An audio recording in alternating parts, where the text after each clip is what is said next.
नमस्कार साथियों। तो हम बीएड सेकेंड ईयर के क्वेश्चन के बारे में डिस्कस कर रहे थे। ओके, और हम पेपर उठाए थे creating an inclusive school PE7 है ना। और उसमें से हमने बात कर चुका है types of marginalised and disabled students and there needs, क्या क्या ज़रूरतें हैं उनको, उसके बारे में तो हमने बात कर लिया है। देखिए, उनकी ज़रूरत को हम समझते हैं, उनके प्रॉब्लम्स को हम जानते हैं।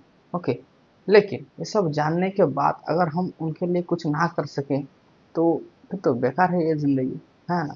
आप कल को टीचर बनेंगे, उन बच्चों को फेस करेंगे, उनको उनके साथ डील करेंगे, उनके लिए कुछ स्ट्रैटेजी फॉर देयर इम्प्रूवमेंट हमको तो चाहिए ना, है ना। तो आज का हमारा लॉन्ग क्वेश्चन है कि हम किस तरीके से क्या क्या स्ट्रैटेजी ले करके उन बच्चों को हेल्प कर सकें, जैसे कि उनका क्लासरूम मैनेजमेंट, सिटिंग अरेंजमेंट वो कर सकें, एड्स क्या क्या हो सकता है, किस तरीके से हम जो स्पेशल स्पेशल चिल्ड्रन है, चिल्ड्रन विद स्पेशल नीड्स के बच्चे हैं, उन सबको किस तरीके से मदद पहुंचा सकते हैं, क्या क्या स्ट्रैटेजी हमारी होगी एक स्कूल के दायरे में। ओके, हम उसके बारे में बात करेंगे। Okay, so your question is strategy for addressing their educational need in inclusive setup. Inclusive setup मतलब देखिए, सिर्फ स्पेशल चिल्ड्रन नहीं, हर तरीके के बच्चे जिस समय एक क्लासरूम में प्रेजेंट हो और हम सबको साथ लेके चले, that's the meaning of inclusive. Okay, so what are the strategy for addressing their educational needs in inclusive setup. Inclusive setup में क्या हमारी स्ट्रैटेजी रहेगी ताकि हम उनको जो एजुकेशनल रिक्वायरमेंट है वो दे सकते हैं। सबसे पहला, specific attention to their needs in classroom management. Okay, classroom management को स्पेसिफिक अटेंशन देके क्या क्या किया जा सकता है उसके बारे में हम बात करेंगे। ओके, नोट मैंने अच्छी तरीके से लिख दिया है, आपको लिखना है अच्छे से और समझने की कोशिश करना है। ओके, आपका काम हो जाएगा। सबसे पहला, सिटिंग अरेंजमेंट। ओके, एक बच्चा आएगा, उस प्रॉपर एक स्पेशल चिल्ड्रन है, उसको तो प्रॉपर हम बिठाएंगे ना, मेरे उसको तो पहले बिठाना चाहिए। ऐसा नहीं क्लास 3 मंजिल ऊपर हो, नीचे वाले फ्लोर में जैसे उसकी व्हील चेयर आ सके तो आके कंफर्टेबल भी, जो उसका सीटिंग ऐसे ऐसे भी ना हो कि वो स्पेशल चिल्ड्रन को अलग हम बिठा दें, नहीं, उन सबको एक ग्रुप में ओके किसी भी तरह से मिला जुला के बिठें ताकि उनको भी फील हो कि हमारा ही स्कूल है ना। देखिए, while dealing with an inclusive classroom, sitting arrangements will be given proper emphasis। Okay, अगर हम एक इंक्लूसिव क्लासरूम डील कर रहे हैं जिसमें कि special children, gifted children, children with special need, handicap children, ये सब हैं। ओके, तो हमको क्लासरूम अरेंजमेंट बहुत ही सही तरीके से करनी चाहिए। Care should be taken that CWSN, children with special need, will not sit separately from the regular normal student। Okay, और ये हमें ध्यान रखना चाहिए कि जो स्पेशल चिल्ड्रन हैं, चिल्ड्रन विद स्पेशल नीड है, बच्चे हैं, उनको नॉर्मल स्टूडेंट से अलग ना बिठाया जाए। अगर अलग बिठा दिया जाएगा तो उनको वो एक माइनॉरिटी वाली फीलिंग आएगी, उनको लगेगा हम तो सेपरेटेड है, हम तो एक क्लास के स्टूडेंट है ही नहीं, ऐसा उनको फील आएगा। Okay, and sitting arrangement may be in the row style और in group, but all the CWSN should not be seated in a group. Okay, हम ग्रुप में बिठा सकते हैं या फिर रो में बिठा सकते हैं, लेकिन हर CWSN को हम सेपरेट करके नहीं बिठाएंगे, नहीं तो उनको ये फील आएगा हम हमारा एक ग्रुप अलग ही है। ओके, ऐसा नहीं, we have to inclusive mean हम सबको साथ लेकर चलना है, सबको एक कड़ी में जोड़ के रखना है। Okay, so not to be separated in any group। Okay, it is better to form a heterogeneous group। it's better to form heterogeneous, जैसे कि कुछ नॉर्मल स्टूडेंट, कुछ एवरेज स्टूडेंट, कुछ स्लो लर्नर, कुछ स्पेशल स्पेशल चिल्ड्रन और कोई एक दो गिफ्टेड चिल्ड्रन, ऐसे करके हम 10-10 के बच्चों का एक एक ग्रुप बना के भी बिठा सकते हैं। ओके, समझ में आया? Heterogeneous group. Chair and tables or bench and desk should be designed so that CWSM should not fail hand to sit। Okay, इस तरीके से हम अरेंज करें कि उनको बैठने में कोई दिक्कत ना हो। ओके, इजी वे में वो आए, कंफर्टेबली वहाँ पे बैठ सके। सही है। Arrangement should be done to sit with wheelchair from the children with locomotor disability. Okay, जिनको लोकोमोटर जो चल फिर नहीं सकते उनके लिए व्हील चेयर में आके वहाँ पे जैसे बैठ सके, उसका अरेंजमेंट होना चाहिए। Okay, student with low vision should be place near the blackboard. जिन जिन बच्चों का विजन सही नहीं है वो नजदीक में आके बैठ सके, उसका आपको इंतजाम करना पड़ेगा। ओके, कोई कोई बच्चे होते हैं पीछे से लिख नहीं पाते, आपको खुद जाके उनको आगे बुला के बैठाना पड़ेगा, gifted children should be seated with other average और lower level student as to benefit them. कुछ कुछ अच्छे बच्चों को कुछ ऐसे एवरेज और फिर लोअर लेवल स्टूडेंट के बीच में बिठा देना, जिसके बदौलत दूसरे चिल्ड्रन उससे बेनिफिट ले सकते हैं। उसके पढ़ाई का तरीके को समझे, खुद भी अप्लाई करे तो नहीं। Hope you understand the seating arrangement. It is too easy but you have to write it.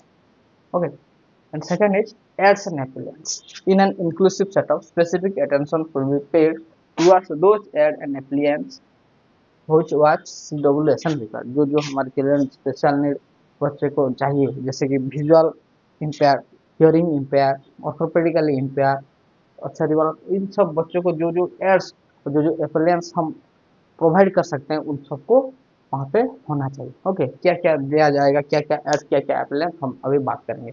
पहले आप इतना तो लिख लो अच्छे से। Hope you understand this, write it down. Okay, तो क्या क्या चाहिए बच्चों को एड्स और एफिलियंस के हिसाब से। पहला, विजुअली इम्पैक्ट, जो सही से देख नहीं सकते, उनके लिए क्या क्या एड्स और एक्सपेलेंस होता है। पहला है बार्ली चार्ट और बार्ली किट, स्पेक्टेकल्स चाहिए, tyres frame with type of can mobility, जैसे कि उन चेंज कर सकेंगे उसको। ओके, वो फ्रेम को। Different type of magnifying glasses are required for them. Tape recorder और कैसेट्स आर आल्सो देयर, ताकि वो जब क्लास ना हो उस रिकॉर्डिंग को वो खुद सुन सुन के चीज़ें सीख सके। ओके, मैग्नीफाइंग ग्लासेस हो तो उनको इजी होगा देखने के लिए चीज़ें। समझ में आया? Visually impair. Next is hearing empire. फिर हियरिंग इम्पेयर मतलब वो सुन नहीं सकते, तो उनके लिए हियरिंग एड्स चाहिए। और तो और हो सके तो विजुअल एड्स जितना हो सके उनको दिखाया जाना चाहिए। सही है। Number 3, ऑर्थोपेडिकल empire. ऑर्थोपेडिकल मतलब जो जिनका लेग्स और हैंड नहीं काम कर रहा है। Okay, they are locomotory organs are not function properly. Okay, और paralyse at that they require tricycles, wheelchairs, calipers, artificial limb भी अगर हो सके तो पहुंचा देना चाहिए, surgical shoes etc. All three are the requirement else and appliance for the impaired student. Okay, ठीक। और क्या चाहिए? देखिए, जिस क्लासरूम में हम पढ़ा रहे हैं उसमें लाइट वेंटिलेशन कैसा है, ये भी तो एक बहुत ही इम्पोर्टेंट पहलू है। ओके, अगर हम बहुत ही कंजेस्टेड एरिया में पढ़ा रहे हैं तो बच्चों को भी सही लगेगा ना, वो क्लासरूम वाला फीलिंग आएगा उनको। तो ओके, तो फिर वो क्लासरूम बड़ा होना चाहिए, वहाँ पे एयर फ्लो अच्छा से होना चाहिए, not always only artificial light उसके बदौलत हम दिए ना। तो थोड़ा थोड़ा सनलाइट भी आना चाहिए, थोड़ा थोड़ा सा मतलब थोड़ा आना चाहिए, ऐसा नहीं कि धूप पे लेके बच्चों को बिठा दो, ये भी नहीं। ओके, देखते हैं, बात करते हैं क्या क्या होना चाहिए। Light and ventilation. Light and ventilation affect the teaching learning process of the classroom. Okay, light and ventilation, जैसे कि आप क्लास कर रहे हो, लाइट चली गई, या फिर गर्मी में क्लास कर रहे हो और पंखा ही नहीं है, तो थोड़ा सा तो अनकंफर्टेबल और मन नहीं लगता पढ़ने में, है ना। तो light and ventilation affect the teaching learning process of classroom. There should be enough window in classroom to allow adequate ventilation and light. Okay, बहुत सारे विंडो होना चाहिए ताकि लाइट एंड वेंटिलेशन प्रॉपर तरीके से हो। Allow natural light into the classroom when ever possible, अगर हुए तो नेचुरल लाइट हो जो है वो आए। ओके, क्लासरूम के अंदर जैसे विंडो वगैरह अच्छी तरीके से होंगे तो आ ही जाएंगे, है ना, इसमें कौन सी बड़ी बात है। लेकिन अगर हम एक सीलिंग की तरह बनाए, सिर्फ जाने के लिए एंट्री द्वार होगा और निकलने के लिए सिर्फ एक होगा, तो गलत होगा ना। और सिर्फ अगर आप हमेशा आर्टिफिशियल लाइट में रह रहे हैं, इसलिए आपकी जो बायोलॉजिकल क्लॉक है वो भी चेंज है सर, आप इरिटेट हो रहे हैं, you are not facing the natural light, जो नेचर ने हमको दिया है वो हम नहीं फेस करें। तो बच्चे को खुश रखने के लिए हवा, थोड़ा सा वेंटिलेशन, ये सारी चीजें जरूरी है। Okay, be careful to not have a lot of sunlight glass, और ऐसा भी नहीं कि जाके छत छत के ऊपर आप क्लास कर रहे हैं, ऐसा नहीं। ओके, लाइट चाहिए बट अप्रोप्रिएट मैनर में, सही है। Classroom should have appropriate ventilation to allow for the good air flow and quality. Okay, अच्छी तरीके से एयर फ्लो होनी चाहिए, एक पंखा तो होना ही चाहिए। ओके, सही है। And window should be open and large enough, और जो विंडो हो गए वो बड़े बड़े और लार्ज होने चाहिए। Fan should be used. Okay, fan can be used for enough air flow के लिए फैन भी जरूरी है। Okay, okay, lighting and ventilation, light and air both are essential during the teaching learning process. सही है। Hope you understand this, write it down, फिर हम आगे बात करेंगे और क्या स्ट्रेटेजी हो सकता है।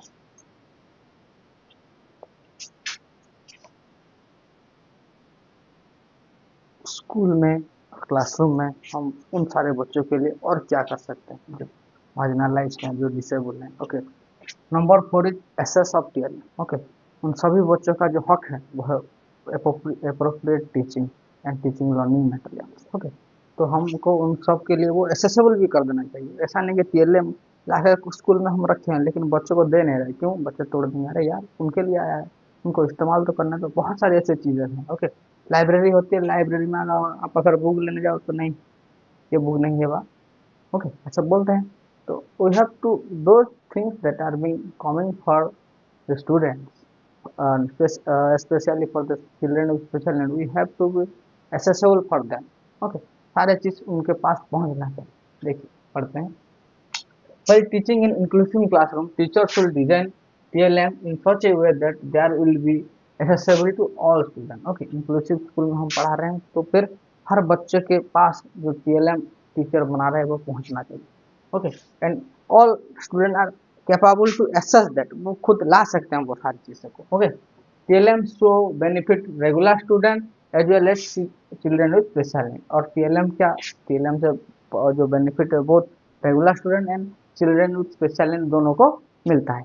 Okay, ensure that visual, tactile and pictorial learning aids are available and accessible. Okay, और क्या इंश्योर किया जाता है कि जो विजुअल एड हो गए, पिक्टोरल जो फोटोग्राफी, जो टेक्टाइल लर्निंग एड्स और मटेरियल्स हैं वो सब अवेलेबल हो, और अवेलेबल हो और एक्सेसिबल है, वो भी आपके पास भी हो और बच्चों को उसका इस्तेमाल करने का मौका भी मिले। Okay, for children with visual difficulty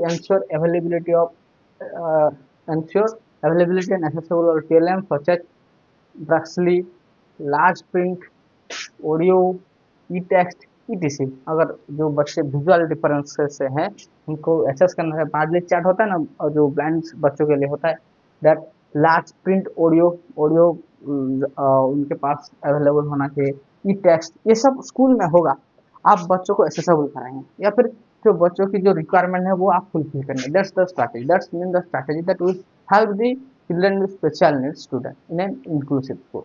Okay, the books available to regular students should be made available in barley form and audio form. Okay, जो बुक्स रेगुलर बच्चों के लिए है उस बुक्स को हम बार्ली फॉर्म और ऑडियो फॉर्मेट में भी जो डिसेबल बच्चे हैं उनके लिए भी इस्तेमाल करवा सकते हैं। ओके, उनको एक्सेसिबल दिला सकते हैं।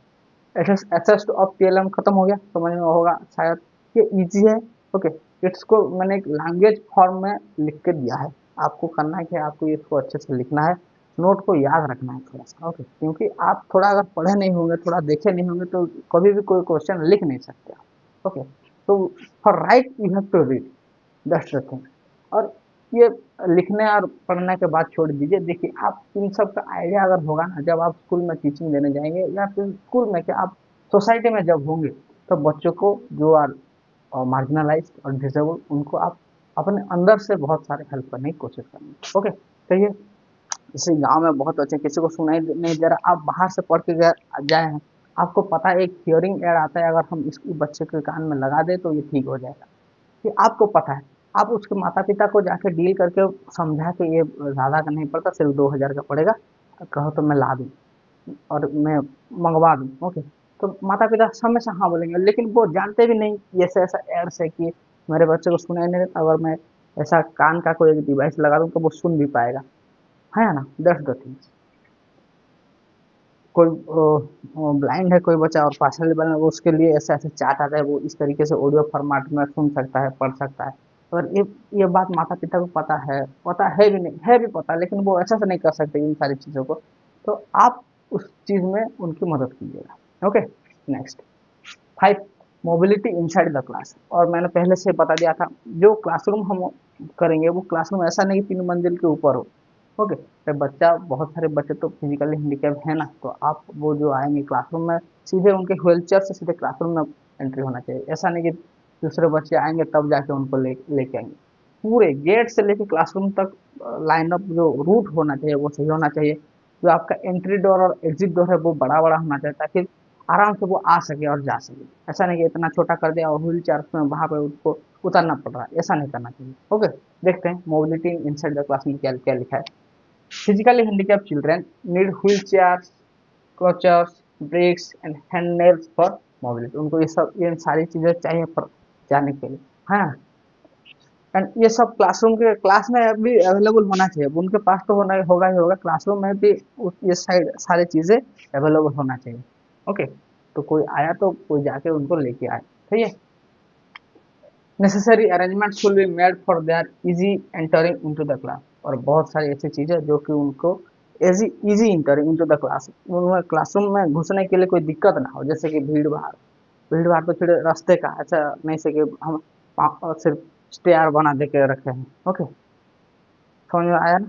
देखिए, the step of classroom verandas should be constructed in such a way that all the children can enter into the class without the help of other। Okay, मैं पहले से भी ये पॉइंट बता चुका हूँ। ओके, हमारा जो क्लासरूम का बारंडा है जो है वो ऐसा होना चाहिए कि बच्चे किसी और के मदद के बिना भी खुद आ सके क्लासरूम में। Okay, the path from gate to the classroom should be clear and level.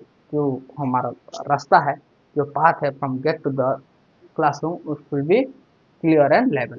All the entrance and doorways should be between 5 to 4 to 5 feet wide। Okay, जो भी इंट्रेंस है वो 4 से 5 फीट तक के लंबा होना चाहिए। Steps should be equal and even height. Okay, और जो हम स्टेप्स दे रहे हैं, जो स्टेप रखेंगे वो छोटे छोटे होना चाहिए और इवन हाइट के होने चाहिए, ज़्यादा हाइट नहीं करना चाहिए। All this surface should be non slip. और जितना भी सरफेस है वो ऐसा नहीं हो कि स्लिपर हो और बच्चे गिर जाए, है ना? It should be clear, it should be proper maintain, okay, of your classroom decorum। Hope you understand this। okay, write it down। access of TLM and mobile inside। अरे इतना तो हम कर सकते हैं, TLM तो बच्चों को पहुंचा सकते हैं, उनके लिए क्लासरूम में अरेंजमेंट तो सही कर सकते हैं, है ना? लाइट वेंटिलेशन का काम तो करवा सकते हैं, क्योंकि आप स्कूल में बच्चों को डील कर अगर इतनी फैसिलिटी आप ना दे पाए तो आप काहे का टीचर, है ना? तो लिखिए इस सारी चीज़ों को।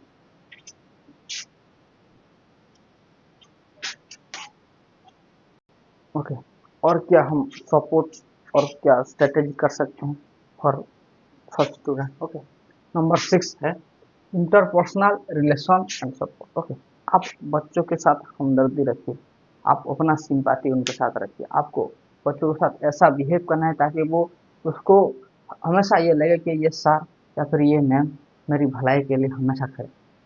Okay, you be the support system of a student in your class. Specially आप चिल्ड्रेन स्पेशल नीड के लिए तो आप हमेशा आप अवेलेबल। किसी नॉर्मल स्टूडेंट, हाँ, किसी किसी दिन आप नहीं पहुंच सके, किसी तरीके का आप उसका डाउट सॉल्व ना कर सके, कहीं बिजी रह गए, तो वो मैं कुछ नहीं कहूँगा। लेकिन अगर कोई CWSM चिल्ड्रन आपके आपके साथ कुछ शेयर करना चाह रहा है, आपके साथ कुछ वो प्रॉब्लम शेयर करना चाह रहा है, कोई कोई सॉल्यूशन आपसे मांग रहा है, तो आप उस समय उससे नकारिएगा मत। वो बहुत ही प्यार से उसको समझा बुझा के आप अगर भेज दें तो वो बच्चे के अंदर एक क्या कहते हैं कि उसके एक जुनून पैदा होगा। ओके, क्योंकि देखिए बड़े लोगों के साथ बिताया हुआ थोड़ा सा भी टाइम एक स्टूडेंट को बहुत ही अच्छा लगता है। आप एक टीचर, आप खुद भी जब जिन जिन टीचर्स को लाइक करते हैं, जिनके साथ आप रहना पसंद करते हैं, जब उनके साथ कुछ घड़ी आप बिताते हैं तो आपको लगता है कि मैं बहुत ही सही जगह पे हूँ। ओके, देखिए वो बच्चा शुरुआत से ही अपने गांव में, अपने घर में, अपनी जो कंडीशन है उस चीज़ के लिए वो तड़पता है, किसी को कहे या ना कहे, लेकिन दर्द तो उसको भी होता होगा ना, है ना? तो फिर देखिए पढ़ते हैं the CWSN required interpersonal relation and support. उसको इसलिए उसको सपोर्ट करें। वो आया है स्कूल, आप उससे राहत भरे दो बातें तो कर लीजिए। ओके, किस तरीके से पढ़े, उसका क्या फ्यूचर है, वो भी जॉब कर सकता है, उसको बहुत सारी ऐसी लोगों के बारे में बताइए, जैसे कि स्टीफन हॉकिंस हो गए और बहुत सारे लोग जो कि सक्सेसफुल हैं, वो फिजिकल हैंडीकैप होते हुए भी। ओके, तो उसके अंदर भी एक विश्वास जाएगा, वो भी पढ़ेगा, है ना? उसकी तारीफ कर दिया करिए, क्लासरूम में उसके लिए एक ताली बजवा लीजिए, कभी उसके लिए सरप्राइज गिफ्ट रखिए, ताकि उसको भी ये गुरूर हो कि मैं भी पढ़ सकता हूँ, मैं भी आगे बढ़ सकता हूँ। ओके, बहुत सारे ऐसे लोग हैं जो कि फिजिकली हैंडीकैप ओलंपिक्स में आप देख लीजिए, साइंटिफिक फील्ड में देखिए, बहुत सारी। ओके, देखिए there relation with teacher and pure greatly affect there learning. इसीलिए मैं कहता हूँ जो उसके दोस्त मिलेंगे, जो टीचर मिलेगा, टीचर अगर उसको सपोर्ट करे तो वो आगे बढ़ेगा।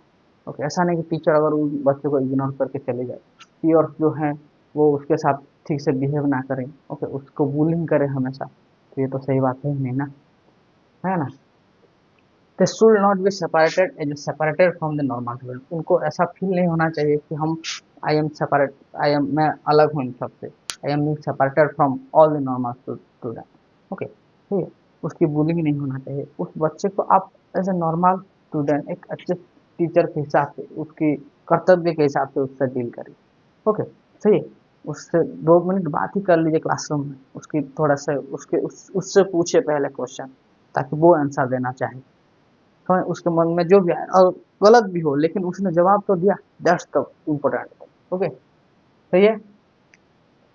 Peer needs to behave with them in the same way when they behave with the other normal student। Okay, bullying जो होती है वो स्कूल लेवल में बहुत ही गंदी चीज होती है। ओके, क्योंकि बच्चे भी खुद नहीं जानते वो क्या कर रहे हैं, उनको मजा के लिए कुछ भी करते हैं, लेकिन दूसरे बच्चों के लिए वो बहुत इफेक्ट करता है। तो आप उन चीजों को भी रहें, नॉर्मल बच्चों को भी हमेशा ये सिखाए, प्रेरित करें कि वो किसी दूसरे बच्चों के साथ कैसे कैसे बिहेव करें। ओके, उनको उनको उन नॉर्मल बच्चों के अंदर भी ये भावना पैदा हो कि मैं इसका हेल्प करूं। ओके, कोई एक आ जाए तो दूसरा, हर कोई सीडब्ल्यूएसएन बच्चों के लिए जैसे अवेलेबल हो हेल्प करने के लिए, किसी की कॉपी नहीं है वो खुद कॉपी जाके लेके दे रहा है। ओके, तब जाके आपके स्कूल का एनवायरनमेंट सच में एक इंक्लूसिव स्कूल के जैसे हो जाएगा। Hope you understand this. आप स्कूल में जाएंगे, स्कूल में है आप लाइफ में भी जब इस तरीके सिचुएशन देखेंगे, आपको तो पता चलेगा क्या क्या नीड्स है। ओके, क्या क्या स्ट्रेटेजी हम इम्प्लीमेंट कर सकते हैं फॉर योर स्कूल। जब भी आपको लाइफ में ऐसा मौका मिले, आप ये काम करिएगा। ओके, बच्चों को दिल में घर करके उनको एक सपोर्ट सिस्टम हमेशा प्रोवाइड करिएगा। Okay, that's all, your question will be done. Okay, next हम बात करेंगे किसी और चैप्टर में। जय हिंद।